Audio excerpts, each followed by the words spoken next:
Bienvenue dans cette 3e saison du podcast Récits ocytociques.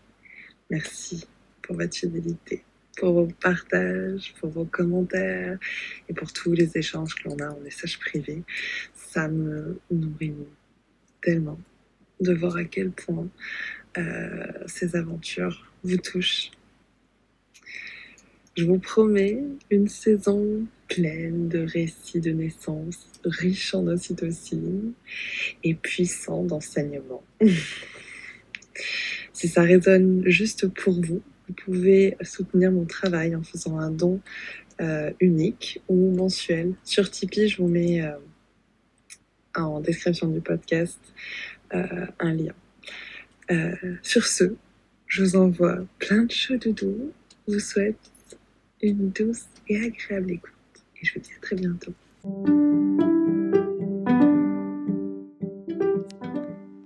Bienvenue sur le podcast Récits ocytociques. Des histoires de naissance positives et empuissantes. L'ocytocine, c'est l'hormone de l'amour. Ça signifie littéralement enfantement rapide. Je m'appelle Charlotte Ordou et j'ai l'honneur d'accompagner les familles en tant que doula. C'est durant ma dernière grossesse, où je cherchais à me nourrir de récits inspirants, que j'ai lancé les lives ocytociques sur Instagram. Vous retrouverez ici nos échanges. Porter l'espace pendant que mes invités viennent se livrer en toute authenticité est une expérience enthousiasmante et riche d'enseignements. Car il n'y a que les personnes qui enfantent pour savoir ce qui leur est juste. Installez-vous confortablement et plongez avec moi dans un bain d'ocytocine.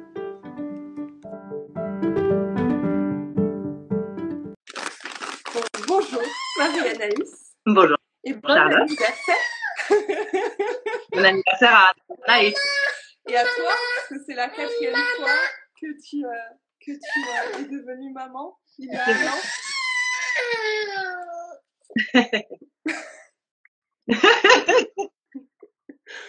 En fait, je lui ai proposé de la noix, ça lui a pas plu. En fait, il voulait me montrer la petite galette de maïs juste à côté et j'ai eu l'outrecuidance de lui proposer le mauvais aliment. Ah, alors.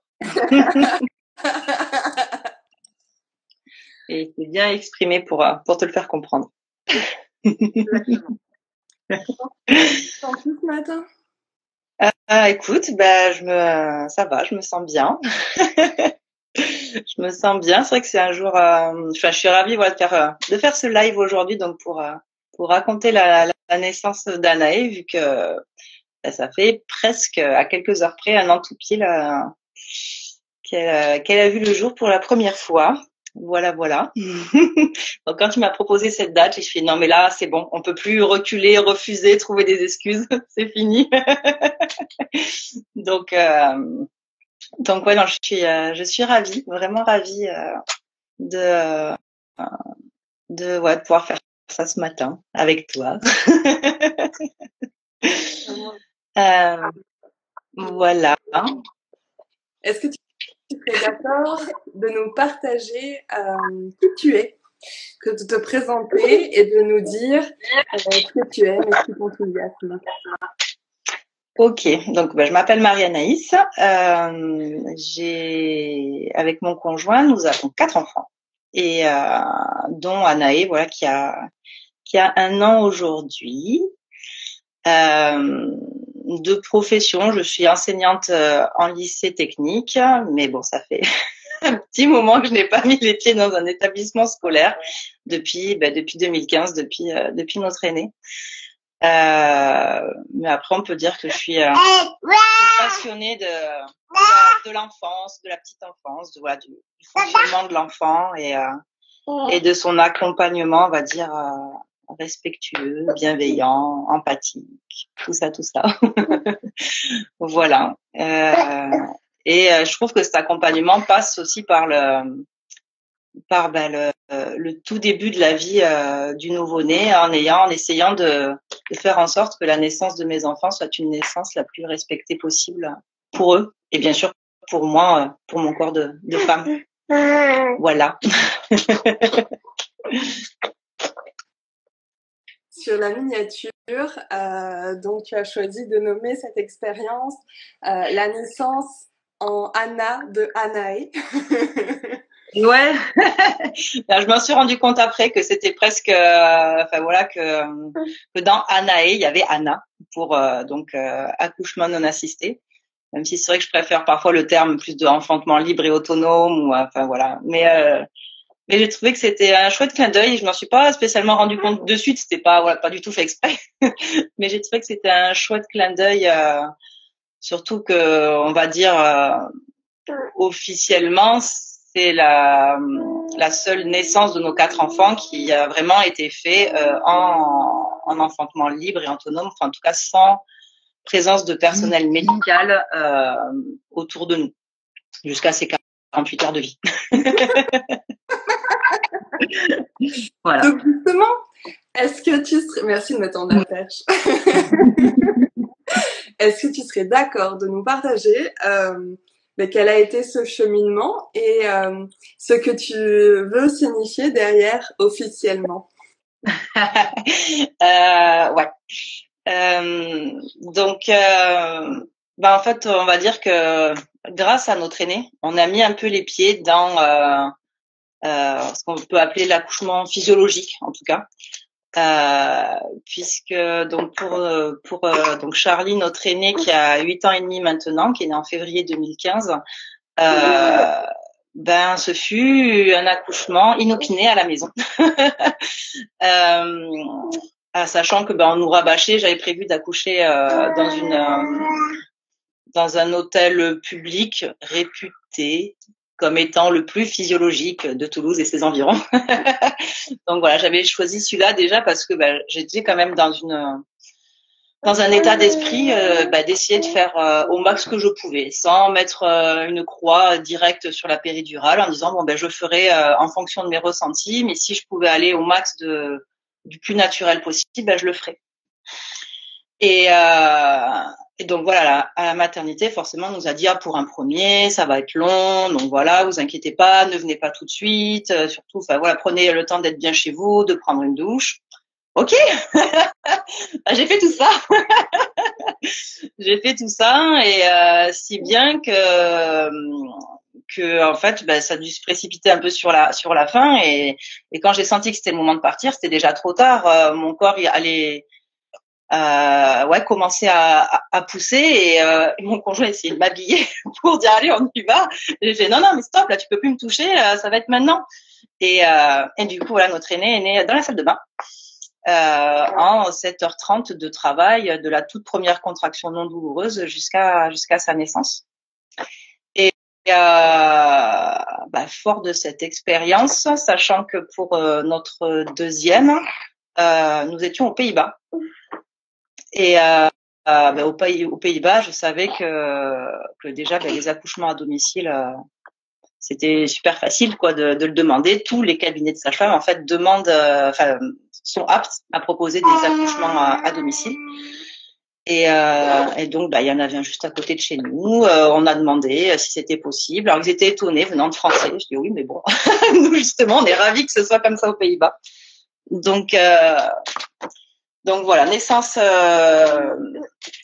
accouchement à domicile, un peu rapide aussi, ce qui fait que il y avait la sage-femme, le temps qu'elle arrive, on l'avait appelée avant, mais le temps qu'elle arrive, c'était le matin, elle est arrivée après la naissance de notre deuxième, mais voilà, elle était là dans le postpartum immédiat, donc voilà. Et après retour en France. En France, début 2019, je tombe enceinte de notre troisième en mai-juin 2019. Et là, je réfléchis, je me dis non mais je me vois pas mettre les pieds dans un établissement médical quel qu'il soit. Et je sais qu'en France c'est vachement plus compliqué de trouver des sages-femmes qui sont habilitées donc à accompagner les accouchements à domicile. Et je cherche un peu, je tente le médecin généraliste. Bon, autant dire, il sait pas. Et du coup, je tente une sage-femme. Et elle, en effet, elle avait des noms à me donner, donc j'ai pu contacter. Et j'ai fait voilà tout le suivi avec 2 sages-femmes qui fonctionnent en duo donc pour les accouchements à domicile. Et là déjà j'avais une petite réflexion de plus parce que je crois que j'avais posté une question sur un groupe Facebook d'accouchement à domicile en disant mais qu'est-ce que je peux poser comme question pour à ces sages-femmes-là lors du premier rendez-vous, est-ce que enfin voilà. Et j'avais raconté déjà mes 2 premières expériences et je sais qu'une personne m'avait dit au vu de tes expériences, vu que tu donnes naissance seule, qu'il y a vraiment personne autour de toi, tu peux vraiment peut-être te poser la question déjà pour toi, est-ce que tu te sentirais bien avec quelqu'un déjà à côté de toi? Et si c'est pas le cas, si tu sens que tu es vachement mieux seule ou en tout cas juste avec le papa de tes enfants, enfin voilà, vraiment dans le cocon familial le plus restreint possible, demander si aux sages-femmes c'est OK pour elles. En fait, de par exemple de venir de dire je vous appelle après. Et en effet, je me suis dit mais, c'est exactement ça en fait. C'est exactement ça. Je ressens pas le besoin d'avoir quelqu'un et même pire, je pense qu'en effet, je serai plus assez connectée à mes ressentis, que je me déchargerai sur la personne qui apporte le médical, qui apporte, enfin voilà, ses connaissances sur ce processus-là. Et je me suis dit non mais clairement je me connais, je vais complètement me laisser influencer par la personne, même si elle est la plus douce et la plus bienveillante qu'elle soit. J'avais vraiment cette crainte-là. Et donc, en effet, j'ai demandé à ces sages-femmes-là si c'était OK pour elles. Il y en a une qui m'a répondu oui, l'autre qui m'a dit Mais bon, de toute façon, vu la rapidité encore de la naissance, il y a peu trop le choix en fait. La question, enfin si, je crois que mon conjoint à un seul moment m'a dit qu'est-ce qu'on fait pour les enfants, pour la sage-femme, parce que c'était en pleine nuit. J'ai dit les enfants ils dorment, on les laisse là où ils sont. Hein. Et la sage-femme, pour l'instant, je ressens pas le besoin de l'appeler. Il me dit bon, ok, on fait comme tu te le sens. Et juste après que notre 3e soit né, lui a appelé la sage-femme et elle est arrivée dans les 3 quarts d'heure qui suivent. Donc voilà. Et arrive la grossesse pour Anaé. Une petite question. Oui. Parce que donc la sage-femme est arrivée après la naissance de ton 3e. Ouais. Concernant le placenta, est-ce que la délivrance avait été faite avant ou après? Si tu es OK d'en parler. C'est très bien posé cette question, en effet. À chaque fois, que ce soit donc pour les 3 grossesses, pour les 3 accouchements, et même pour mon aîné, le placenta est sorti très tard. Pour mon aîné, il est sorti une fois que j'ai été amenée par le SAMU à la maternité où j'aurais dû accoucher. Et à chaque fois, en effet, ça venait pas de suite. Et les sages-femmes, en tâtant mon ventre, me disaient il semble quand même être très bien décollé. Si tu veux, là tu pousses et juste, alors, pas pour mon premier à l'hôpital, hein, elle m'a clairement fait une expression abdominale hyper douloureuse. Et elle a bien tiré sur le cordon. Mais alors pour les 2 autres, ça a été fait voilà très très doucement. Je sais que aux Pays-Bas, elle avait juste posé sa main. Enfin, elle était vraiment juste posée. Alors au début, je me suis crispée parce que j'ai eu très peur de revivre la même sensation. Et en fait, elle a juste accompagné avec sa main, mais enfin voilà, il y avait aucune pression de sa main sur mon ventre. Elle m'a demandé de pousser moi, et elle a légèrement tiré sur le cordon et le placenta est sorti tout seul, entier, nickel. Et pareil pour le 3e, au bout d'un moment, la sage-femme m'a dit bon, comment tu te sens toi? Est-ce que tu m'autorises à toucher ton ventre? Elle me dit écoute, là je pense qu'il est bien décollé. Est-ce que c'est OK pour toi de pousser et de voir si ça sort tout seul? Et en effet, elle a pareil légèrement tiré sur le cordon et il est sorti tout seul. Mais j'ai jamais ressenti moi le besoin de le faire toute seule. Et en effet, c'est la petite crainte, enfin voilà que je raconterai plus tard, qui peut-être la seule petite crainte que j'avais dans ma tête lorsque du coup on a envisagé pour cette 4e grossesse d'accoucher à la maison, mais voilà de façon non assistée, de manière officielle, parce que là du coup il y aurait pas appel aux salles de sage-femme à domicile. Enfin voilà, j'ai fait aucun suivi avec des sages-femmes à domicile lors de cette 4e grossesse. Et donc le cheminement, en effet, enfin que moi déjà personnellement j'ai eu, c'est je me sens sereine et complètement capable du coup de donner naissance à ce 4e bébé seul chez moi. Ça, j'en ai aucun doute. Voilà. Et il y avait, voilà, le seul petit doute que j'avais, c'était un postpartum immédiat. C'est, par contre, comment je fais pour le placenta, parce que pour moi, dans ma tête, je ne suis pas capable de le sortir tout seul. C'était vraiment le léger doute, le léger la légère, voilà, petite chose qui pouvait un petit peu me tracasser. Mais alors pour le reste, voilà, j'étais vraiment sereine, en confiance de tout ça. Et ce que je voulais m'éviter aussi, même si j'ai un profond respect, voilà, pour ces sages-femmes qui font un métier formidable, qui est d'accompagner donc les naissances à domicile, c'est que pendant ma grossesse, je trouvais que j'avais trop de suivi pour mon 3e, j'en pouvais plus. J'avais d'un côté, j'avais aussi, j'avais les échos, j'avais tous les mois, je voyais une sage-femme qui fait de l'acupuncture, voilà, avec ses petits doigts de fée, qui faisait un bien fou. Donc pour elle, c'était obligatoire, au moins une fois par mois, et même à la fin, je crois que c'était tous les 15 jours. Voilà. Et après, on avait de l'astronomie aussi en plus, et aller une fois par mois au cabinet de sage-femme, sachant que c'est dans Toulouse. Même si on n'habite pas hyper loin, ça faisait quand même beaucoup. Ça faisait beaucoup, et j'avais clairement envie de me libérer de ça aussi pendant la grossesse. Pour moi, c'était presque un poids, ouais, ça faisait beaucoup. Ça commençait à faire beaucoup, et j'avais, ouais, cette envie, ouais, assez au plus profond de moi, de me dire, j'ai vraiment envie d'aller justement au bout de tout ça, et d'être vraiment dans le non médical, et donc dans le physio 100%, vraiment jusqu'au bout, et même dans le postpartum.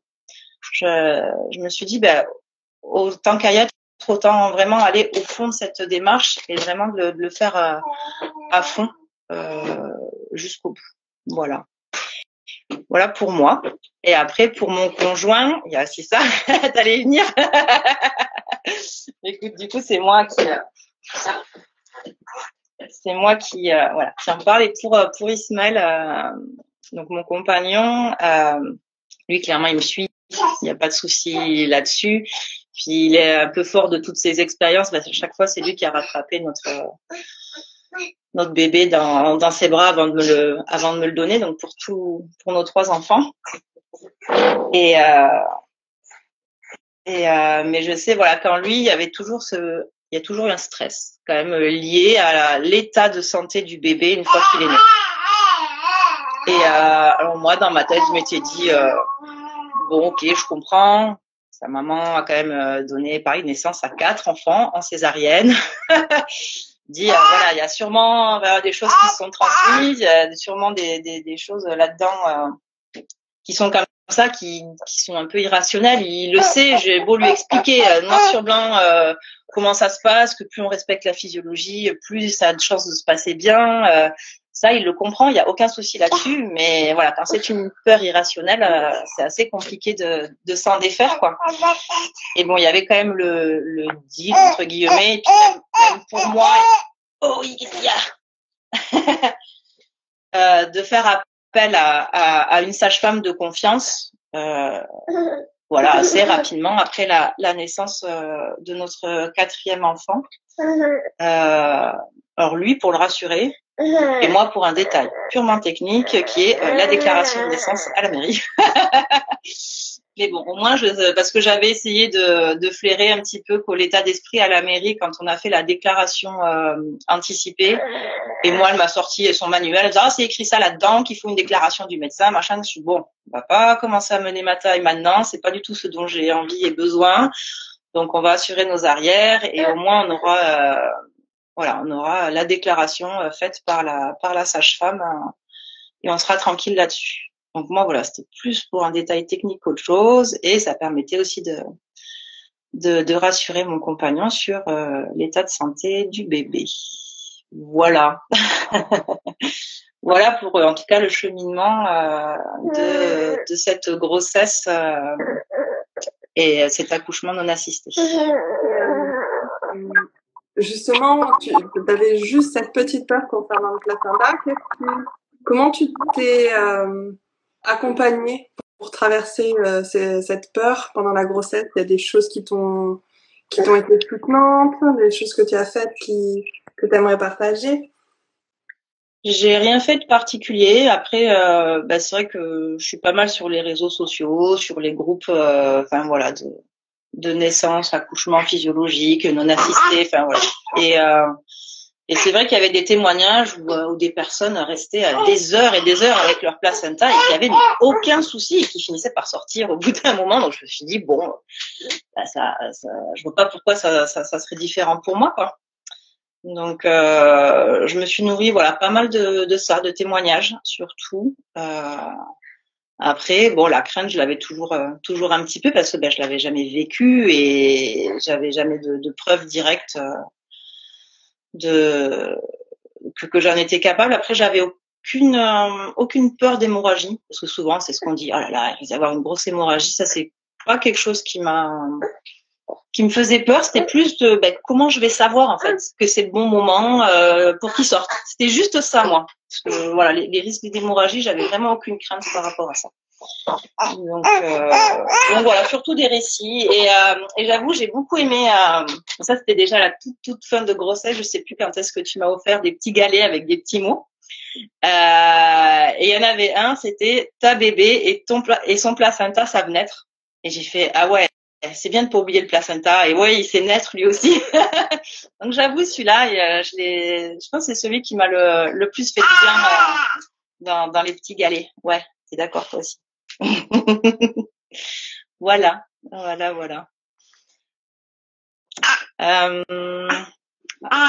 Après, je propose de parler peut-être un petit peu du déroulé de la grossesse. Ouais, on fait ça. Ça marche. Alors cette grossesse, moi j'avais besoin qu'elle soit suivie de manière light, on va dire, ce que certains pourraient appeler de obligatoire, mais rien n'est obligatoire, mais en tout cas le minimum recommandé, on va dire. Notamment aussi parce que j'ai fait une fausse couche juste avant cette grossesse-là. J'en avais fait 2 autres entre mon premier et ma deuxième. Et je pensais que ça, c'était derrière nous. Et le fait d'avoir fait cette petite fausse couche assez précoce, ça remet quand même une petite claque dans la figure en se disant, bon, là, voilà, ce sont des choses qui arrivent. Et voilà, ce besoin de se sentir rassuré de comment évolue l'embryon, le fœtus. Surtout que pour chaque fausse couche, je n'ai aucun signe avant-coureur de mon corps. Je n'ai pas de saignement, je n'ai pas de douleur. À chaque fois, je l'ai vu aux échographies. Donc là, c'est pareil. Là, c'est ces événements-là qui me font un peu douter aussi de la capacité de mon corps. Donc, je préfère que là, le médical intervienne, on va dire, et voilà, pouvoir me sentir rassurée sur l'état de santé de ce petit être qui a au creux de mon ventre. Donc voilà, j'ai fait échographie de datation et puis après j'ai fait les 3 échographies classiques de chaque trimestre. Donc voilà, avec une super sage-femme, très douce, très compréhensive, que j'aime beaucoup, qui m'avait suivie aussi pour la 3e grossesse. J'avais rencontré à ce moment-là, lors de la 3e grossesse. Et après, donc j'ai demandé à ma sage-femme qui fait de l'acupuncture, qui m'avait suivie aussi lors de ma 3e grossesse, donc juste pour l'acupuncture, vu qu'après j'avais le suivi avec les sages-femmes à domicile. Mais là, du coup, pour cette 4e grossesse, je lui ai en totale confiance exprimé mon souhait d'accoucher de façon non assistée. Et elle était tout à fait d'accord avec ça. Et je lui ai demandé si elle pouvait me suivre, donc elle était ok avec ça. Donc voilà, après j'ai eu un suivi classique, je faisais les prises de sang 1 fois par mois. Vu que j'avais dépassé l'âge des 35 ans, ça y est, on devient, ouais, j'ai vu ta tête, c'est ça. Ça y est, on devient, je sais pas, un peu plus à risque, on devient vieille et bref. Alors elle m'a pas fait passer le test avec le glucose à boire, mais elle m'a dit bon voilà, t'as plus de 35 ans, puis je pense pour elle forcément le côté je me protège en ayant proposé voilà tout ce qu'il y a à faire et ce que je comprends tout à fait. Mais vu que déjà je faisais moi plutôt des crises d'hypoglycémie, elle m'a dit bon là je te fais faire le test post-prandial. Donc c'est une prise de sang à jeun. Je rentre chez moi prendre mon petit déjeuner et après je sais plus combien de temps après, mais bon il y a un temps précis, je reviens après au laboratoire refaire une prise de sang. Voilà, ça évite de se prendre le truc le shoot de sucre que bon, de toute façon moi je trouve complètement inutile, qui sert à rien, avec des résultats et des normes, enfin voilà, complètement faussées de la réalité. Et bon d'ailleurs, de toute façon dans le résultat de ma prise de sang, on voyait bien que j'étais en hypoglycémie après mon petit déjeuner. Donc et au moins voilà, elle était contente, elle avait fait son truc. Moi ça m'avait pas spécialement dérangé vu que je prenais un petit déjeuner normal. Enfin voilà, j'avais pas de gros shoot de sucre, pas du tout naturel à mettre dans mon corps, donc il n'y avait pas de souci là-dessus. Donc voilà. Et après moi physiquement, une grossesse quand même plus fatigante que les autres. La quatrième. D'ailleurs, j'ai envie de faire une parenthèse pour toutes ces mamans, on va dire, qui souvent se posent la question quand est-ce qu'on sent que c'est la dernière grossesse, quand est-ce qu'on sent que voilà on a tous les enfants qu'on aimerait avoir. Moi, j'ai envie de dire que cette grossesse-là m'a fait comprendre que c'était la dernière. Clairement, parce que même si j'allais plutôt bien, enfin, j'avais aucun souci particulier, mon bébé grandissait bien, moi je me portais bien, mais j'étais fatiguée, enfin clairement plus fatiguée, j'avais vraiment l'impression de me traîner, j'avais vraiment l'impression de me supporter mon corps dès que je bougeais, j'avais une contraction, j'avais des douleurs un peu dans l'aine, je crois. Donc c'était compliqué de me baisser, de me relever. Enfin, franchement, je crois que je devais couiner à chaque fois que je bougeais. Dans le lit aussi, me tourner. Enfin, voilà, j'avais vraiment cette impression de me supporter et là de me dire ouais, ok, mon corps il me fait bien comprendre que c'est la dernière, quoi. Moi qui avais très peur de le regretter, de me dire oh là là, ben non, ça va. Alors que pour les autres, enfin voilà, j'ai adoré être enceinte, il y a pas de souci, même cette quatrième, mais c'est bon. C'est bon, c'était la dernière. Et en effet, même maintenant, alors qu'elle a 1 an aujourd'hui, j'ai plus ça dans les tripes, cette envie profonde, voilà, qu'on peut avoir dans les tripes de se dire ah encore un dernier. Non, je l'ai plus. J'ai adoré voilà être enceinte. Je garde voilà un très doux souvenir, un merveilleux souvenir de mes grossesses. Mais c'est bon, c'est fini. Voilà, pareil, je le sens au plus profond de moi que ça c'est fait. Donc voilà, pour revenir sur quand même voilà, ce gros état de fatigue durant cette quatrième grossesse, quoi. C'est surtout ça.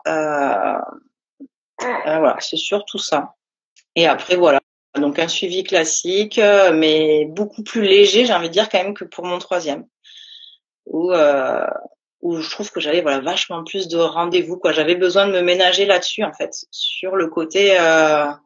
Je veux vraiment le minimum qui est recommandé, mais voilà, le minimum. Donc voilà pour la grossesse, j'ai rien fait d'autre de particulier, pas de préparation particulière. De toute façon, je pense que j'aurais aimé. À un moment donné, ma sage-femme avait proposé peut-être avec une collègue des préparations dans l'eau. Je pense que ça m'aurait fait du bien, mais bon, j'ai pas. Enfin voilà, dans le quotidien, j'ai pas pris le temps d'y réfléchir et d'aller au bout de cette démarche-là. Mais voilà, rien de particulier, quoi. Une chouette grossesse, un peu fatigante, mais voilà. Une quatrième grossesse, quoi. Avec 3 enfants autour. Voilà.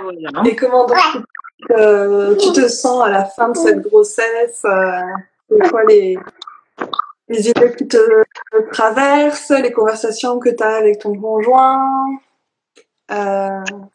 Écoute, alors plus en pensant justement à la naissance, moi j'avais cette sensation déjà qu'il fallait que je prépare rien. Alors déjà en comparaison avec la troisième, la naissance de mon troisième, où là il y avait des sages-femmes à domicile, on avait On avait demandé à louer une piscine d'accouchement, voilà. On a eu le temps de la mettre, même si pareil le travail était très très rapide, mais là je sentais que fallait rien préparer. J'avais regardé un petit peu là les piscines gonflables qui parfois les parents achètent là avec les dessins d'enfants là avec les petits poissons et tout. Ça ouais peut-être puis non. Bon enfin voilà rien. Je sentais que j'avais rien besoin de préparer, que j'en aurais pas le temps. Et d'ailleurs à la toute fin là quand on a le syndrome de faire son nid, c'est très simple. J'ai nettoyé la salle de bain et notre chambre. C'est tout. Le reste de la maison était quand même dans un bazar assez important, mais au moins j'avais ces 2 pièces de nickel. Je savais que c'était par là que ça allait se passer. Et après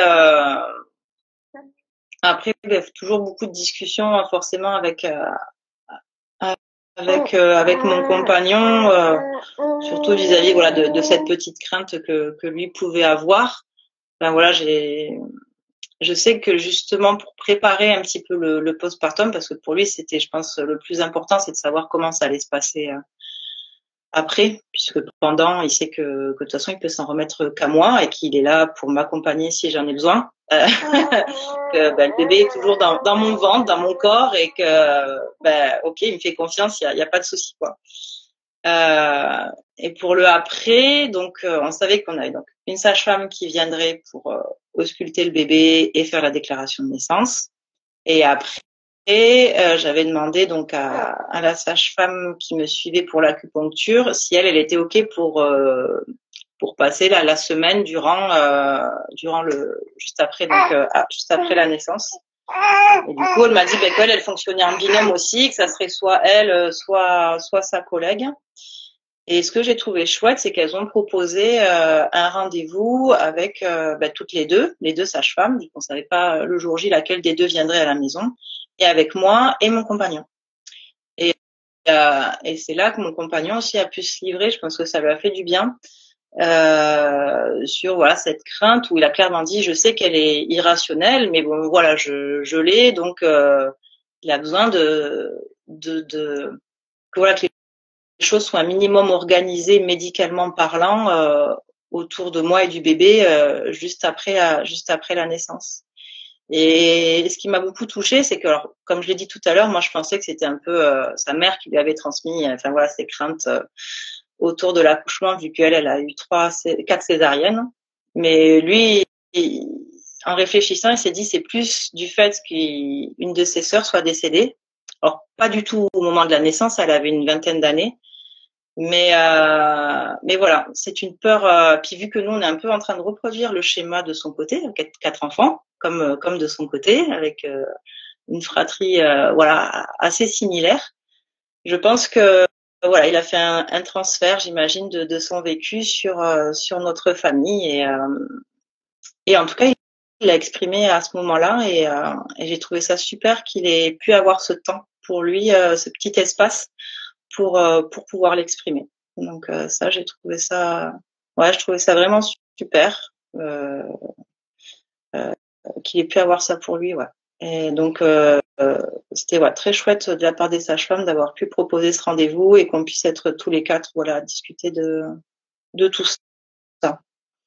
Et après enfin voilà, pas de discussion vraiment plus particulière que ça en cette fin de grossesse quoi. Comme je dis, c'était une 4e grossesse, la vie continue avec les 3 autres.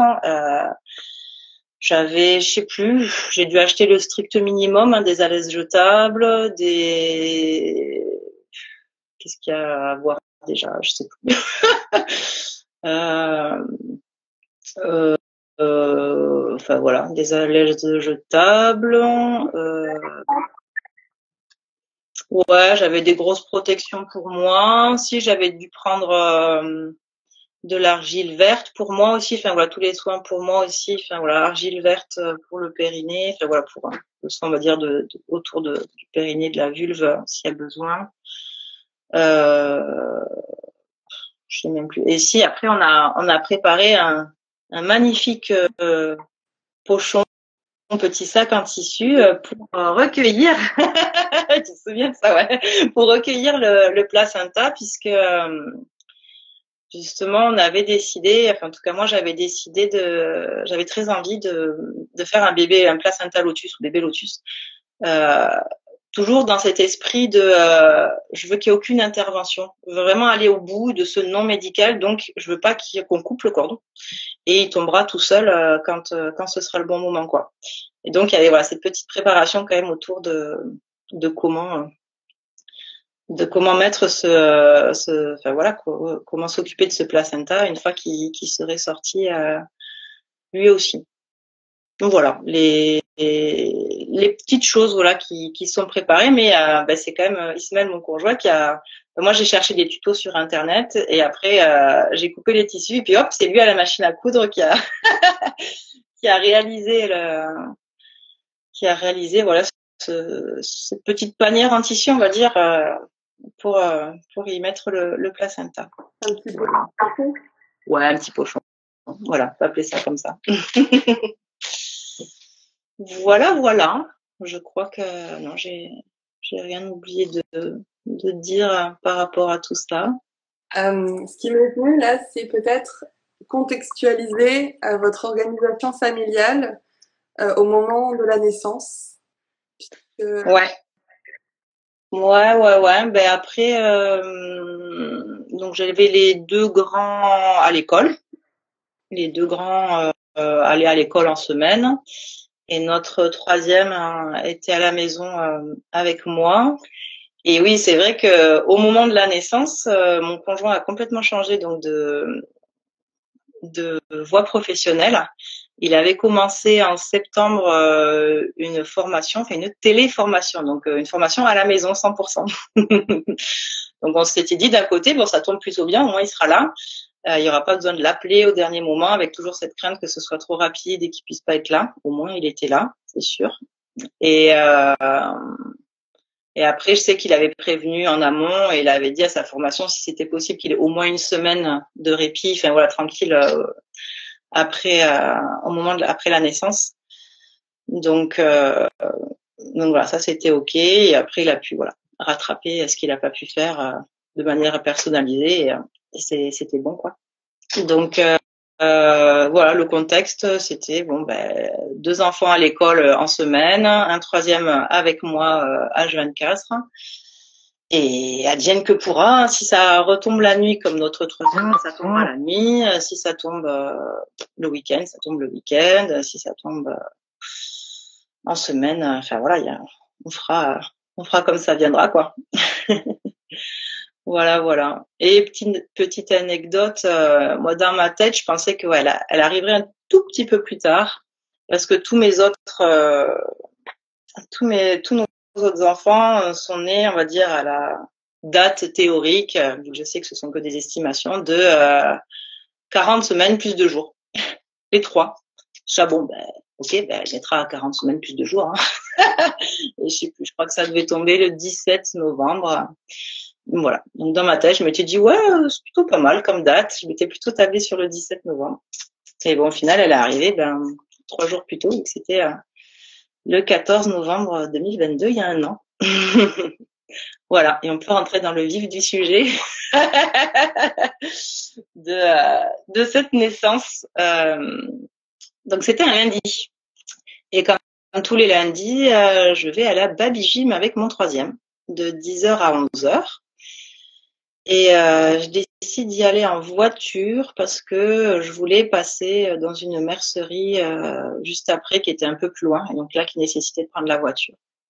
La séance de baby gym se passe, donc voilà, il est 11h, on prend la voiture, et là dans la voiture, je commence à sentir une contraction pas comme d'hab, vraiment la contraction où on sent que ça, quand on sait en tout cas quand ça fonctionne, comment ça fonctionne, moi je sentais que direct elle agissait sur le col, que ça tirait sur le col. Vraiment les contractions, on peut dire où ça picote et ça tiraille et que c'est pas juste des contractions dues à l'effort quand on bouge et tout. Là, toutes celles que j'ai ressenties pendant la grossesse. Là, j'ai commencé à me dire, oh là, la bonne idée que j'ai eue de, de partir avec mon troisième, qui est bien énergique, dans un magasin. Je sens que, en plus, voilà, c'est moi qui conduis, donc je sens que j'ai besoin de souffler pendant ces petites contractions-là. On file dans le magasin, j'essaye de faire assez vite. Là, il y a mon troisième qui court dans les rayons partout. Je suis, oh là là, la catastrophe. J'arrive à trouver une façon, voilà, je le responsabilise en disant, allez, viens, c'est toi qui vas amener les affaires à la caisse. Je le prends, je le pose assis sur la caisse, et puis la dame joue bien le jeu, enfin voilà, sans forcément savoir que moi j'étais en plein travail à ce moment-là. Et donc j'arrive quand même à faire en sorte que ce soit assez court. Je crois pas avoir eu de contraction dans le magasin. C'est là que tu dis quand même que le corps est assez bien fait, que quand on se met en condition, ça fonctionne bien, quoi. Et donc voilà, je reprends quand même assez rapidement la route. De nouveau des contractions dans la voiture. Voilà, il me tarde qu'une chose, c'est d'arriver le plus vite possible. Bon, forcément, j'appuie pas sur le champignon, hein, je nous garde en sécurité. Mais voilà, hâte d'arriver chez nous. Et je me gare, je prends mon troisième bien dans les bras, parce que je sais que sinon, il court partout, il adore jouer en bas dans notre résidence. Enfin voilà, aller explorer, tout ça. Et là, je savais que c'était pas possible. Je le prends dans les bras, je lui dis, écoute, là, moi, je commence à avoir mal au niveau du ventre. J'ai envie de rentrer très très vite à la maison. Je te garde dans les bras voilà, pour t'aider à rester avec moi et à rentrer vite à la maison. Donc il était c'était juste avant midi. Forcément là, je croise un des voisins dans la résidence. Alors je sais qu'avec lui c'est qui tout double. Soit ça peut être très court, soit ça peut durer longtemps. Alors j'ai réussi à faire en sorte que voilà, ça aille assez vite, surtout que j'avais toujours mon troisième dans les bras, que bon, forcément à ce stade de la grossesse, ça me pesait quand même. Enfin voilà, je me sentais vite fatiguée. Donc voilà, j'ai réussi quand même à expédier le voisin assez rapidement. Et je rentre à la maison, je me revois tout poser, quoi, poser mon troisième, poser les affaires et dire à mon conjoint, donc ça peut être midi. Écoute, j'ai quand même des contractions qui piquent bien là. Prépare-toi. Enfin voilà, reste alerte au cas où ce soit pour aujourd'hui. Dans le déni total. Bref. Et du coup, donc moi aussi j'étais là. Bon je vais observer comment ça se passe à l'intérieur de moi, les sensations que j'ai. Je crois que je commence à sortir du linge de la machine, parce que bien sûr, j'ai que ça à faire. Je sors du linge de la machine et je crois que mon conjoint, il est à ces moments-là, en fait, de manière générale, pas que pour cette naissance-là, mais tous. Je crois que lui, il réalise plutôt que moi que je suis en train de donner naissance. Plusieurs fois, il va me voir, il me dit ça va. Je dis oui, ça va, ça pique un peu, mais ça va. Alors que je pense que déjà, je devais bien souffler. Et il a dû se dire oula, si elle commence à souffler, c'est que c'est que là, c'est bien parti, quoi. Et moi, ouais, bon, j'en sais rien, on verra, quoi. Et je pense, voilà, il y a eu une bonne demi-heure comme ça où je vaquais dans la maison, je faisais des petites choses. Bon, j'ai juste sorti le linge de la machine, hein. J'ai pas entrepris de l'étendre parce que je pense quand même que je devais me dire que là c'était peut-être un peu trop. Il y a ces fameux allers-retours aux toilettes, voilà, plusieurs fois. Où là je me sens, pour la petite anecdote, ouais, j'ai ma deuxième est née au-dessus des toilettes. Mais je sais que pour mon troisième et ma quatrième, c'est clairement pas le lieu où je me sentais confortable. J'y allais parce que voilà, il y avait besoin, mais justement j'avais des grosses contractions au moment d'y aller. Et puis la position me convenait pas du tout. Donc pour moi le but c'était d'en sortir vraiment au plus vite et c'est clairement pas le lieu où je me sentais bien. Donc voilà, c'était j'y allais et je ressortais aussi sec. Et donc, au bout d'une grosse demi-heure, je me dis bon là quand même, il faut que je me mette dans cette fameuse bulle, quoi. Là, c'est bon, c'est quand même assez intense. Voilà, les contractions sont bien là, je les ressens bien. Et je dis à mon conjoint, écoute, je vais dans la salle de bain prendre une douche. Et il me dit, est-ce que tu veux manger? Je lui dis, franchement, occupe-toi de Salvador, donc de notre troisième, et occupe-toi de toi, mangez tous les deux, et moi je verrai plus tard. Et donc voilà, je suis restée debout dans la douche. Là, je sentais, ouais, ce besoin de rester vraiment debout à la verticale et de me balancer. Comme là, toi, tu fais pour verser Robin, mais moi, voilà, c'était vraiment ce balancement au niveau des hanches qui me soulageait énormément. Voilà, j'ai été comme ça vraiment jusqu'au bout. Et dès qu'il y avait une contraction, le jet d'eau chaude là en bas du ventre, voilà, qui me procurait vraiment une sensation de soulagement, vraiment, vraiment, ouais, soutenante, on va dire.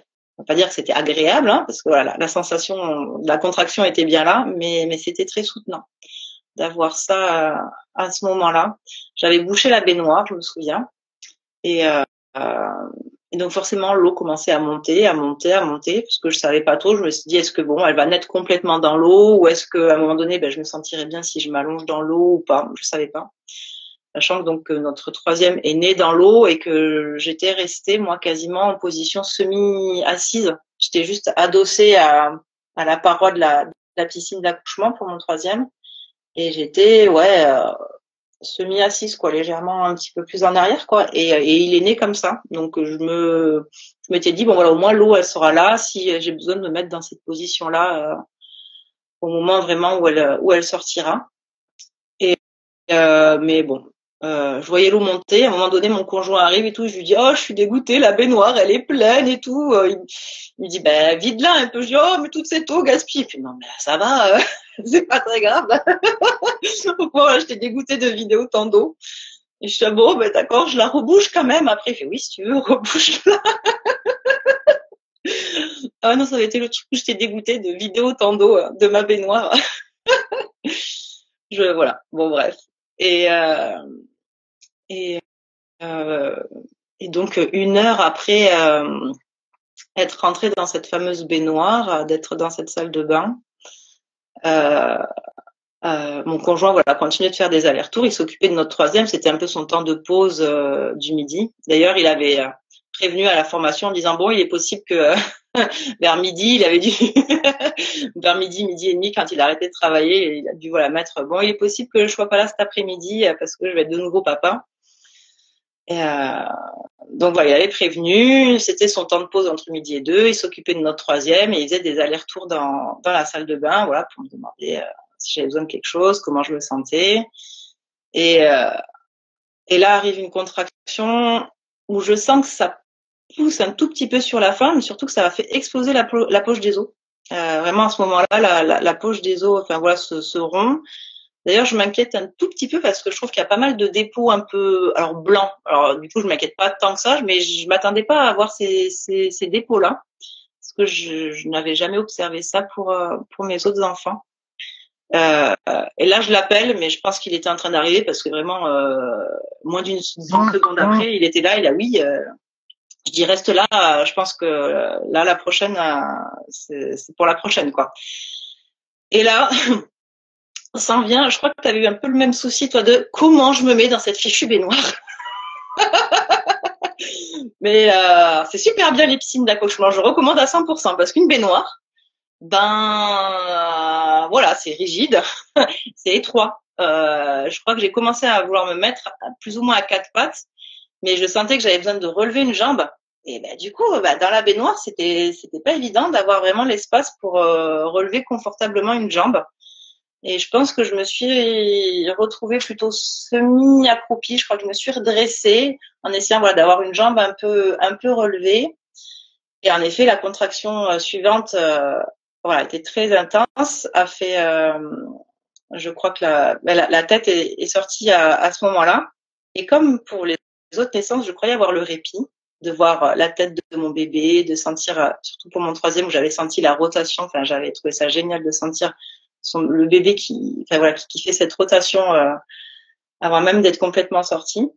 Et là, j'ai pas eu ce répit. Et même mon conjoint a été surpris parce qu'habituellement, c'est lui qui réceptionne nos bébés. Et là, en fait, le corps a suivi quasiment de suite après. Et moi, je l'ai senti. Voilà, c'est dans mon corps que ça se passait.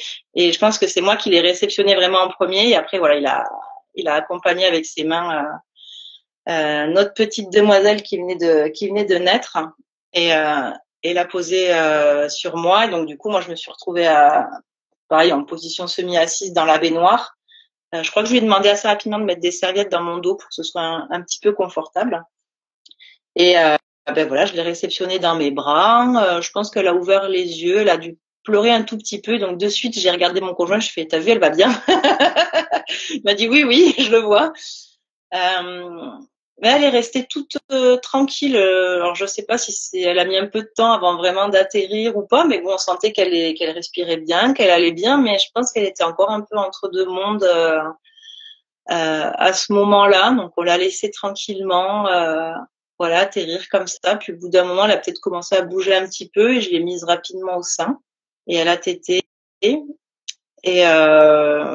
voilà, chose que j'ai pas dit, c'est que notre troisième est arrivé de suite après. Et après la naissance, et voilà, il est ce petit regard tout émerveillé en découvrant sa petite sœur, ça c'est assez fantastique. Je sais qu'à côté de la baignoire, on avait la table à langer qui est mobile, donc du coup on l'avait enlevée pour que mon troisième et même mon conjoint puissent se mettre vraiment là où il y avait nos têtes, quoi, là où vraiment on était à côté. Donc voilà, je crois qu'on a dû la recouvrir d'une serviette quand même pour qu'elle ait pas froid. Et donc ouais, elle s'est mise rapidement à téter. Enfin, pour moi tout allait bien, quoi. Voilà, elle était parmi nous. Donc voilà, quoi.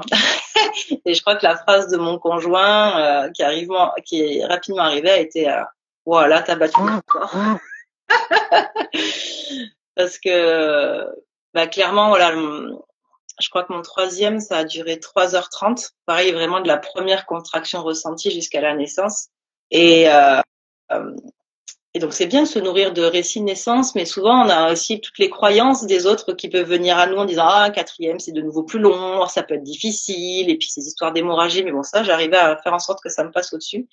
Mais il y avait quand même cette petite croyance qui pouvait rester en disant ça risque de redevenir plus long, d'être plus compliqué, parce que voilà, je deviens une multipart plus. Et que dans les croyances, plus ça va et plus c'est compliqué. Bon, la preuve que non, en 1h30, elle était dans nos bras. Donc voilà, la phrase de mon conjoint, waouh, t'as fait un record. Donc en effet, là, 1h30, c'était assez express. Et je pense d'où le fait que je sentais que j'avais pas besoin de préparer grand-chose autour de cette naissance, quoi. C'est vraiment quelque chose que je ressentais depuis un moment durant cette grossesse-là. Donc voilà pour la demoiselle.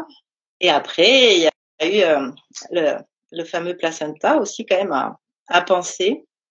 Je me souviens que quand elle a commencé à téter toujours dans la baignoire, donc il y avait un petit fond d'eau. Donc bon, elle est pas née dans l'eau, elle est née voilà juste au-dessus de l'eau. Mais moi, du coup, l'eau était encore chaude. Du coup, ça me faisait du bien d'avoir cette chaleur au niveau de mes jambes, d'avoir cette chaleur autour de moi. Voilà, c'est mise à téter et là, pareil, c'est hyper désagréable. Alors, on ressent que ça se contracte encore et tout, qu'il y a quand même quelque chose encore à l'intérieur qui doit sortir. Mais voilà, je me mets pas spécialement la pression. Je reste, on va dire, à l'écoute de mon corps. Au bout d'un moment, alors là, bon, j'ai pas de détails précis sur l'heure. C'est un peu, forcément, on est un peu déconnecté à ce moment-là. Et on va dans la chambre. Donc c'était prévu qu'après, on soit quand même dans un endroit un peu plus cocooning, un peu plus confortable. Du coup, dans notre chambre, il y a toujours mon troisième à côté de nous qui nous regarde, qui regarde sa petite sœur. Mon conjoint qui reste à côté. Là, je pense je sais plus, mais il a dû aller me préparer des choses à manger. Enfin, voilà, m'amener à manger. Je sais plus s'il avait dû me faire un smoothie ou en tout cas me couper des fruits, m'amener à manger. C'est vrai que et puis ce moment-là est un peu hors du temps, quoi. La notion du temps à ce moment-là, elle est enfin, il y en a pas, quoi. Il y en a pas. J'ai moins de contractions qui vraiment me font mal, quoi. Mais je sens une gêne, clairement, en bas du ventre, au niveau de l'utérus. Je sens que ça me gêne. Je sais que je m'auto-palpe un petit peu et je sens bien que voilà, mon utérus c'est déjà bien rétracté, c'est de nouveau bien contracté là que ça fait cette espèce d'énorme boule en bas du ventre. Et je sens plus une gêne, pas voilà de douleur en tant que telle, mais là vraiment une gêne, une pesanteur. Et je dis à mon conjoint, bah, écoute, là tu vas prendre Anaë dans tes bras. Donc il prend Anaë dans ses bras un petit peu en peau à peau. Et alors forcément proche de moi parce qu'il y a toujours le cordon qui est relié. Et je me mets accroupie à genoux. Je me mets à genoux au-dessus d'une alaise jetable et je pousse un tout petit peu et le placenta sort tout de suite tout seul quoi. Donc voilà, avec bon, il y a un peu de sang derrière, mais rien de, enfin voilà, de complètement, enfin pour moi, et puis je me sentais bien. Clairement, j'avais aucune inquiétude envers mon état de santé. Je me sentais bien, je me sentais pas faible, je me sentais vraiment, ouais, je me sentais bien. Oui, j'ai perdu du sang, mais peut-être que je qualifierais de perte physiologique. Mais voilà, je me suis vraiment faite à mon état de santé, quoi, à me dire bon, ben moi je me sens bien. Enfin, j'ai aucune inquiétude à avoir envers moi-même, quoi. Donc voilà. Et donc je dis que toute cette période-là, c'était un peu voilà, un peu déconnecté, un peu suspendu. Il s'est passé 2 heures entre la naissance d'Anaë et le placenta. Donc voilà, c'est qu'il devait sortir à ce moment-là et je suis restée attentive à mes ressentis et bon, vu qu'en plus il est sorti vraiment mais très facilement en poussant légèrement, ben voilà, c'est qu'il devait sortir à ce moment-là et donc là, pour le coup, je suis assez fière d'avoir vraiment pu faire ça jusqu'au bout toute seule. Voilà, sans personnel médical autour de moi. Ouais, non, pour le coup, ouais, c'était quand même la petite fierté, puisque c'était voilà la petite chose qui me restait en me disant est-ce que je vais être capable de sortir ce placenta toute seule. Bah oui. Et puis au bout de 2 heures, sans injection d'ocytocine, sans rien quoi, juste avec l'ocytocine naturelle que j'ai pu créer en rencontrant mon bébé voilà dans une atmosphère chaleureuse, intime, mon chez moi quoi, avec mon compagnon et notre troisième enfant. Voilà. Voilà. Donc là, si ça fait 2 heures, donc là il est 15h30. Dans peu de temps, la cloche va sonner. Oui. J'ai pensé à ça. Pensé au fait que nos 2 grands étaient à l'école. Et du coup, mon compagnon est allé les chercher dès 16h30. Il les a pris rapidement. Il aura glissé à l'oreille allez, venez vite, votre petite sœur est née. Je crois qu'il l'a dit rapidement à la maîtresse aussi. Et les 2 grands, en effet, sont arrivés voilà, juste après l'école, qui est à 2 pas de chez nous, et ont pu faire la connaissance de leur petite sœur chez eux, dans notre lit, enfin voilà, directement dans notre environnement familial. Et j'ai envie de dire que la vie, elle a repris son cours, quoi, tranquillement. Voilà, il y avait forcément les 3 plus grands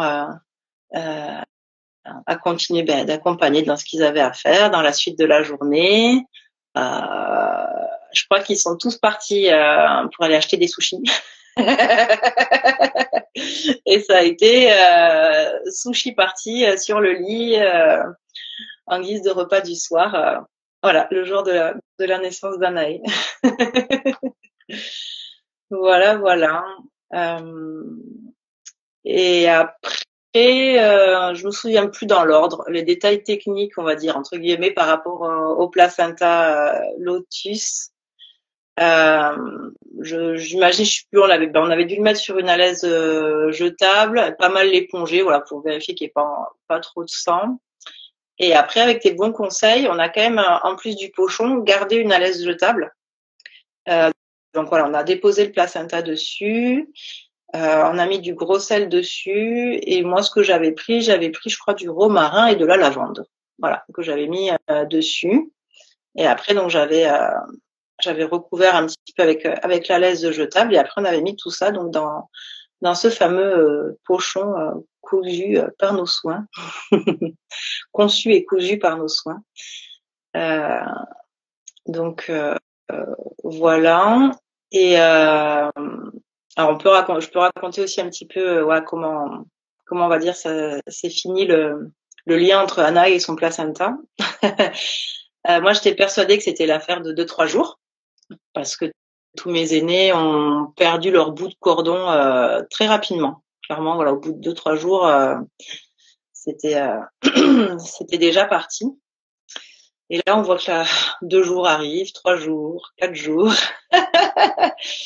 5 jours, et au bout du 6e jour, donc du coup le dimanche, voilà, elle est née un lundi, donc le dimanche, on recevait pour la première fois du monde à la maison. C'est-à-dire qu'à part les sages-femmes, on n'a eu aucune visite à la maison pendant 6 jours. Parce que moi, j'ai trouvé plutôt agréable d'être voilà, de rester dans notre environnement et de pas avoir à recevoir et à penser enfin voilà, qu'est-ce qu'il faut faire pour recevoir les gens qui arrivent chez nous. Puis en plus, c'était pour pouvoir fêter avec ma famille l'anniversaire de notre de notre deuxième qui, elle, venait juste d'avoir 5 ans, 5 jours avant la naissance de sa petite sœur. Donc du coup, ça faisait une pierre deux coups. On fêtait son anniversaire et en même temps, mes proches venaient pour faire la connaissance de Anaï. Et donc on était embêtés avec cette histoire de cordon, donc qui devient très rapidement très sec et très rigide. Ce qui fait que les manipulations, juste pour la changer, parfois devenaient un peu compliquées parce que on avait l'impression que ça tirait un tout petit peu au niveau de son nombril et que du coup ça ressaignait légèrement et que ça cicatrisait. Dès qu'on retouchait, ça ressaignait un peu. Et je sais que ce fameux dimanche le matin, je la change et là, elle, en gigotant, avec son pied, elle tire sur le cordon là tout sec et du coup ça a dû lui tirer un tout petit peu fort quand même au niveau du nombril et elle s'est mise à pleurer. Là, j'ai dit à Ismaël, c'est bon, on coupe. Et donc on a coupé et il est tombé le lendemain. Voilà. Donc bon, il n'est pas tombé complètement naturellement, mais bon, pour moi, je pense qu'elle aussi faisait peut-être signe de dire bon, c'est bon, débarrassez-moi de ça, c'est bon. Et moi, ce que j'ai adoré aussi dans cette façon de faire, c'est que je trouve que moi, elle, ça l'a beaucoup préservée parce que du fait d'avoir qu'elle soit reliée au placenta, on peut moins facilement la transporter partout. Il faut toujours faire attention d'avoir le placenta, tout ça. Et du coup, elle est beaucoup restée dans la chambre. Et je trouve que ça l'a un peu préservée de toute la vie qui est autour, avec surtout ses 3 grands frères et sœurs. Et j'ai trouvé pareil d'avoir ce petit moment que c'est arrivé graduellement, de venue au monde toute douce et toute graduelle du fait d'être préservée dans ce cocon, dans cette pièce. Et après, après d'avoir pu découvrir un peu plus souvent le salon, le reste des pièces de la maison, même si forcément les grands venaient souvent la voir dans la chambre, mais j'ai trouvé ça super d'avoir ce côté un peu préservé, un petit peu pour elle. Du coup, ça faisait vraiment une venue au monde par palier, en douceur, comme ça. Et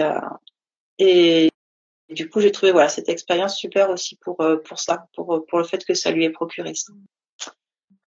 Et voilà. Je serais ok de nous partager la déclaration, même si c'est pas toi qui l'as déclarée, mais vu que c'est quelque chose qui est relativement sensible dans le milieu de la naissance libre, même si là, tu avais un papier d'une sage-femme. Ouais, écoute, du coup, rien de particulier. Donc c'est vrai que j'ai pas spécialement parlé du fait que la sage-femme avec qui on avait convenu, que ce soit elle qui viendrait après la naissance. Je l'ai contactée, on va dire dans l'après-midi, donc de la naissance d'Anaé. Et elle m'a dit, je pourrais pas venir avant mercredi matin. Est-ce que c'est ok pour vous? Pour moi, ça l'était. Peut-être que mon conjoint était un peu plus stressé qu'elle puisse pas venir plus tôt. Donc, elle est venue le mercredi matin. Du coup, voilà, elle a fait une pesée. Alors, du coup, c'est ça qui est rigolo, c'est que tout est estimé. Hein.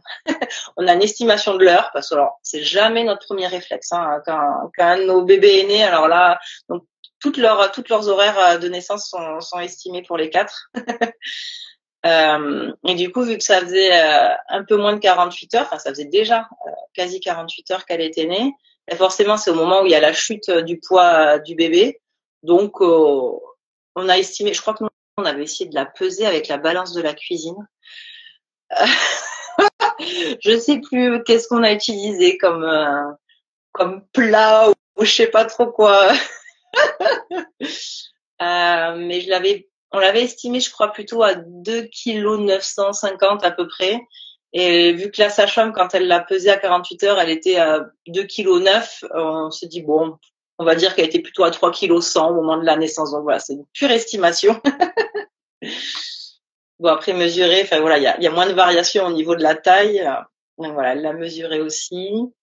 Pour le carnet, je crois qu'il lui en restait un. Mais ouais, il y a cette histoire aussi de comment se procurer un carnet. Je lui avais demandé, elle m'a dit attends, je crois que peut-être il m'en reste un parce que c'est une sage-femme qui est dans un cabinet où il y a d'autres sages-femmes qui font des naissances en plateau technique. Et du coup, il devait y avoir un carnet qui traînait. Elle a réussi à me le récupérer et à faire en sorte qu'elle l'ait le jour J et à commencer à tout remplir sur le carnet de santé. Et donc elle a fait la déclaration. Donc voilà, le mercredi matin, et j'imagine que mon conjoint est allé à la mairie le mercredi après-midi et il n'y a eu aucun encombre. Enfin voilà, tant qu'on avait ce fameux papier médical qui dit que moi j'ai donné naissance à un bébé, voilà, de sexe féminin, tel jour à telle heure. J'aime plus trop les termes, ils sont un peu durs. Je crois que c'est vivant et viable. Voilà, pour bien dire ouais. Elle m'a dit ouais, c'est un peu dur, mais bon, c'est les termes qu'on est obligé d'utiliser. Donc il y a rien eu, voilà, il y a rien eu de particulier pour la déclaration, quoi. Je sais que on voulait, je crois que c'est la veille ou même le jour même, où je crois que tu m'avais appelé vite fait et que j'avais dit, tu étais un peu pressée. Je dis attends, j'ai quand même une demande à te faire. Est-ce que tu voudrais être la marraine d'Anaé? Parce que les deuxième et troisième prénoms de nos enfants, ce sont les prénoms des parrains marraines. Donc pour nous, c'était important, voilà, d'avoir choisi de super personnes qui puissent veiller sur notre petite Anaé et que ce soit matérialisé, un petit peu reconnu d'une part par le fait qu'elle porte les prénoms de ces personnes-là. J'étais dans la cour en bas de chez moi, effectivement en train de courir un petit peu, et là je lâche toutes mes affaires et je pleure comme une madeleine. Oui, je te dis, je suis désolée, je sais que tu étais pressée, mais bon, voilà, Ismaël va faire la déclaration et du coup, c'était peut-être pas une demande d'une manière très... Enfin voilà, on n'avait pas eu le temps de réfléchir à comment te demander tout ça, donc c'est devenu un peu précipité, mais C'était que tu as accepté dans la joie. Voilà. Voilà. Et après, du coup, il y a une des deux sages-femmes, du coup, pas celle qui me suivait en acupuncture, donc elle n'était pas disponible, mais sa collègue qui est venue, il me semble, 2 fois à la maison, ouais, 2 ou 3 fois. Elle a fait le test de Guthrie, voilà. Elle trouvait qu'Anaï était légèrement jaune, mais rien d'alarmant, c'est reparti aussi vite que c'est arrivé. Et ici, le truc rigolo, c'est qu'on est quand même allé chez son médecin traitant, que j'avais prévenu, qui était au courant de tout, de la façon dont ça allait être fait. Même elle, à un moment donné, je lui ai demandé, si elle pouvait déclarer la naissance, se déplacer. Bon, elle pouvait pas, tout ça, elle pouvait pas. Je lui avais dit, mais on a un cabinet médical juste en bas de chez nous, où là, c'est mon médecin généraliste. C'est un médecin généraliste qui est super, mais bon, qui reste un médecin généraliste classique. Et c'est même cette médecine de mes enfants qui a dit oui, vous êtes sûr que vous voulez quand même en parler à votre médecin généraliste? Enfin voilà, ils sont peut-être pas. Je dis oui, vous avez peut-être raison. Voilà, je vais peut-être pas m'aventurer à trop parler de ce projet-là à trop de personnes. Enfin, voilà, surtout notamment dans le médical autour de moi. Donc, en tout cas, en personnel, on va dire médical, il y avait donc la sage-femme qui est venue faire la déclaration, les deux sages-femmes, voilà, la sage-femme qui faisait l'acupuncture et sa collègue, et la future médecine de ma fille qui était déjà la médecine de mes trois premiers enfants. Et donc, je sais que pareil, le deal entre guillemets avec les sages-femmes, c'était que on puisse voir un médecin assez rapidement après la naissance pour qu'elle puisse se décharger aussi s'il y a le moindre souci. Et donc voilà, il y a ce fameux rendez-vous obligatoire. Je mets les deux, mais bon, on voit pas trop ma deuxième des 8 jours. Et du coup, on l'a fait, je crois, au bout de 3 jours, même 2. Non, un lundi, ouais, non, c'était un jeudi peut-être. Bon voilà, au bout de 3 jours. Et donc, on s'est pointé chez le médecin avec le placenta lotus, le placenta là, on s'est baladé comme ça. Et elle a fait son auscultation. Et on est reparti. Pareil, avec un œil toujours relié à son placenta chez nous. Donc voilà, c'est le seul déplacement qu'elle a dû faire à 3-4 jours de vie. Et après, elle a pu commencer à découvrir le monde qui l'entoure tranquillement chez nous. Voilà, à son rythme, tout en douceur. Donc, voilà. Voilà. C'est magiquement banal et extraordinairement normal. Ouais, c'est ça. C'est fou, hein. C'était une parenthèse, une petite bulle dans notre quotidien, ouais, cette naissance-là, clairement, quoi.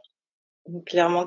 Mais quand même, voilà, cette, cette bulle où on est tellement connecté à soi, enfin, c'est tellement.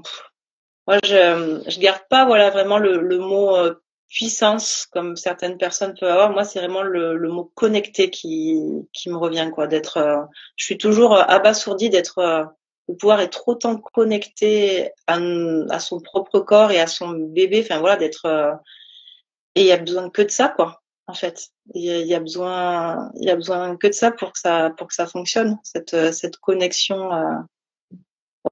Voilà. Pour moi, il n'y a pas besoin de plus, quoi. Il y a besoin de personnes autour pour préserver, peut-être, voilà, pour se sentir un peu plus en confiance. Mais et puis voilà, des personnes qui nous sont très proches. Voilà, le papa, là, il y avait mon troisième. Pour moi, ça suffit, quoi. Clairement, ça suffit. C'est des personnes qui ne te touchent pas forcément. Ah non. Lui, il le savait. Il le sait qu'au bout d'un moment, je ne peux plus être touchée. Il en a appris à ses dépens, voilà, lors de la naissance de notre premier, où justement, il essayait de m'habiller pour qu'on essaye d'aller vite à la maternité. Après, je lui dis non mais ça va arriver là. Alors il essayait de me déshabiller. Et puis à un moment, je lui dis stop. Là c'est fini. Tu peux plus me toucher. Je veux plus que personne me touche. Et, euh, et il a sorti cette phrase magique en disant ok, ça marche, mais si ça doit se passer là, je suis là. Mais tout en gardant voilà cette distance et en étant à côté de moi, mais sans voilà de gestes intrusifs, sans me toucher quoi, pour que moi je reste voilà, pour que j'ai toujours cette fameuse connexion avec mon corps, avec ce qui se passe à l'intérieur de moi et qui pour moi voilà est primordial quoi. Parce que le moindre dès qu'on touche, le moindre geste et même la moindre parole peut enfin voilà nous déconnecter alors que pour moi voilà c'est vraiment pour moi c'est le plus important d'être vraiment dans cette connexion avec son corps à ce moment-là quoi. Donc, voilà, pas toucher, pas parler, juste être là s'il y a besoin de quoi que ce soit, mais en préservant voilà cette bulle qui est vraiment juste la mère et son bébé qui va naître quoi. Voilà. Comment tu te sens là maintenant, après tout ce magnifique partage? Ben écoute, je me sens je ressens une certaine sérénité, une certaine joie, mais une joie légère. Voilà, puis il est quelle heure? Elle a pas encore un an. Voilà, il reste 37 minutes avant qu'elle arrive. C'est ça. Il y a un an, j'étais dans ma baignoire avec la douche et en train de me balancer de droite à gauche et à me passer le jet d'eau en bas du ventre dès qu'une contraction arrivait. Et en plus là, elle s'est complètement endormie pendant le récit. Voilà. Mais ouais, moi j'ai envie de te dire un grand merci d'avoir pu m'offrir cet espace pour raconter tout ça parce que j'avais pas eu l'occasion. Ça fait déjà un an. Ça fait déjà un an et je suis ravie d'avoir pu déposer ça et notamment que ce soit avec toi. Que oui. Voilà, pour moi c'est plein de symbolique qu'on ait réussi à se caler ce 14 novembre, voilà, un an après la naissance d'Anaé, et qu'on ait pu faire ça toutes les deux. Voilà, c'est top. Moi, j'adore. Je sens une sorte d'apaisement, même si j'avais pas besoin spécialement de décharger quoi que ce soit, mais ouais, non, merci en tout cas, d'avoir pu m'offrir cet espace-là pour ça. Merci à toi d'avoir partagé et témoigné cette magnifique aventure. Ouais. Merci à la reine du jour aussi. Ouais. Wonder Queen. Là, elle dort. Pareil, Robin, il a dormi un petit peu, mais là, je vais pas voir sa tête non plus. Ouais. Et... ouais, c'était une mini sieste express. Merci du fond du cœur. Jonavie, je s'aime, t'envoie merci pour ce partage. Avec grand plaisir. C'était un vrai plaisir de pouvoir partager tout ça. Ouais.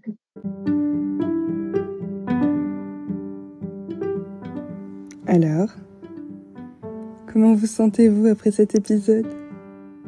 J'ai très envie de connaître vos ressentis, donc n'hésitez pas à les écrire en commentaire. Vous pouvez également laisser une note. Cela contribue à donner plus de visibilité à ces aventures empuissantes. Si cela résonne juste pour vous, partagez cette histoire, qu'elle puisse soutenir d'autres familles en cheminement. Je vous remercie, vous envoie plein de chaud doudou et vous dis à la semaine prochaine pour un nouveau récit ocytocique.